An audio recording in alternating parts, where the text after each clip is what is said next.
Work చేసుకుంటున్న మా వారిని 3 విజిల్స్ తర్వాత కట్టేయండి అని చెప్తే 5 విజిల్స్ తర్వాత కట్టారు. దాని రిజల్టే ఇదనమాట. మాడు మామూలుగా పట్టలేదు కదా అని చెప్పి నేను ఎప్పుడో చేసిన ఒక టిప్ గుర్తొచ్చి అది ఫాలో అయిపోయాను.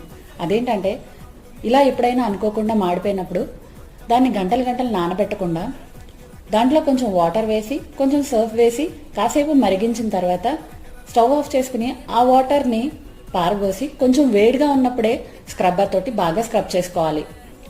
ఇది కూడా అంత ఈజీగా ఏమీ అయిపోదండి, బాగా స్క్రబ్ చేస్తేనే పోతుంది. బట్ 100% రిజల్ట్ అయితే ఉంటుంది. ఇలా బాగా స్క్రబ్ చేసిన తర్వాత లాస్ట్కి కొంచెం కొంచెం మిగిలిపోతూ ఉంటాయి కదా, దాన్ని డిష్ వాషర్ లిక్విడ్ వేసి కాసేపు బాగా స్క్రబ్ చేసేస్తే 100% నార్మల్గా అయిపోతుంది. ఈ టిప్తో పాటు ఇంకొక విషయం నాకు అర్థమైంది ఏంటంటే, వర్క్ చేసుకున్న వాళ్ళని డిస్టర్బ్ చేయకుండా ఎవరి పనిని వాళ్ళు చేసుకుంటే బెస్ట్ అని. మరిన్ని మంచి వీడియోస్ కోసం నా ఛానల్ని please subscribe. Thanks for watching.